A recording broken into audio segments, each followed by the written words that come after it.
ဒီနေ့ကတော့ဖုံးရွှေရစက်သွန်ဖြူကိုအဓိကအဖြစ်ဘယ်လိုနေရာမှာသုံးလဲဆိုတဲ့ဟာကိုတင်ပြပေးချင်ပါတယ်စက်သွန်ဖြူကိုအဓိကအဖြစ်ကာကွယ်စောင့်ရှောက်ခြင်း protection နဲ့မကောင်းတဲ့စွမ်းရည်တွေကိုဖယ်ရှားပေးခြင်း cleansing တို့အတွက်အသုံးပြုလေးရှိကြပါတယ်စက်သွန်ဖြူရဲ့အနံ့ပြင်းပြင်းမကောင်းတဲ့စွမ်းရည်တွေကိုတွန်းလှန်နိုင်တဲ့စွမ်းရရှိတယ်လို့ယုံကြည်ကြတယ်။အဲဒါကြောင့်အိမ်တို့ရုံးခန်းတွေမှာမလိုအပ်တဲ့အဆိပ်တောက်တွေဖြစ်တဲ့နေရာတွေမှာစွမ်းရည်တွေကိုဖယ်ရှားဖို့လည်းအသုံးပြုပါအိမ်ဝင်ပေါက်ပရင်းပေါက်အိယာဘေးမှာစက်သွန်ဥတွေချိတ်ဆွဲထားခြင်းဖြင့်မကောင်းတဲ့ကញ្ញမာ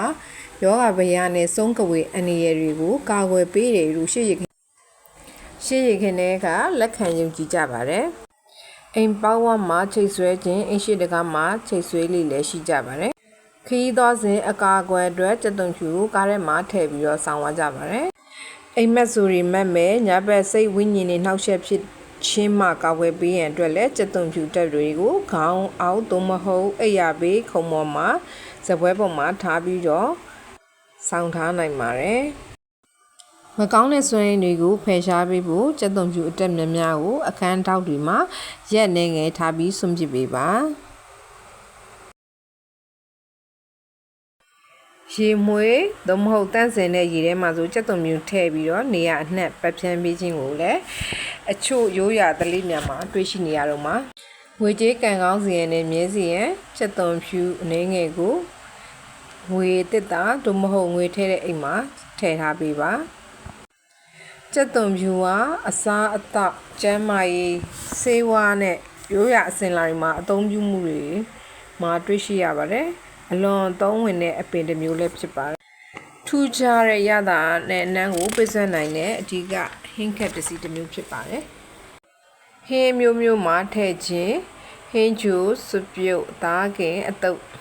ဆော့ရီနဲ့အရှာဟင်းတွေမှာမပါမဖြစ်အသုံးပြုကြပါတယ်စက်သွန်ဖြူအစီကိုလည်းအချို့ဟင်းလျာတွေရဲ့ရတာပုံမကောင်းမွန်မြင့်တင်မှုအတွက်အသုံးပြုပါတယ်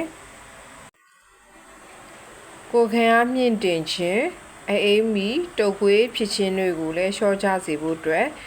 ရိုးရာဆေးဝါးဖြစ်အသုံးပြုကြပါတယ်နှလုံးကျန်းမာရေးသွေးတိုးထိန်းညှိပေးတဲ့ကိုလက်စတရောကိုလျှော့ချပေးခြင်းကြောင့်နှလုံးရောဂါကျန်းမာရေးကိုလည်းထောက်ကူပြုပါတယ်ပိုးသက်အာနိသင်ရှိတဲ့အတွက်ဘက်တီးရီးယားနဲ့မှိုတွေကိုတိုက်ဖြတ်ပေးတဲ့အစွမ်းရှိခန္ဓာကိုယ်မှာဖြစ်တဲ့ချို့သောအဆိပ်တောက်တွေကိုလည်းဖယ်ရှားပေးပါတယ်ပိုးမွားနှိမ်နှင်းခြင်းဥယျာဉ်ချမ်းမီအပင်စားပိုးကောင်တွေကိုသဘာဝအနည်းနဲ့နှင်ထုတ်ဖို့ဆိုရင်လည်းစက်သွန်ဖြူကိုထောင်းပြီးရေနဲ့ရောပြီးပတ်ဖြန်းပေးပါဒီဗီဒီယိုကြည့်ခြင်းအပြင်သင်ဟာစက်သွန်ဖြူနဲ့ပတ်သက်ပြီးဘူးတူတာတွေတိုးပွားမယ်လို့ထင်ပါတယ်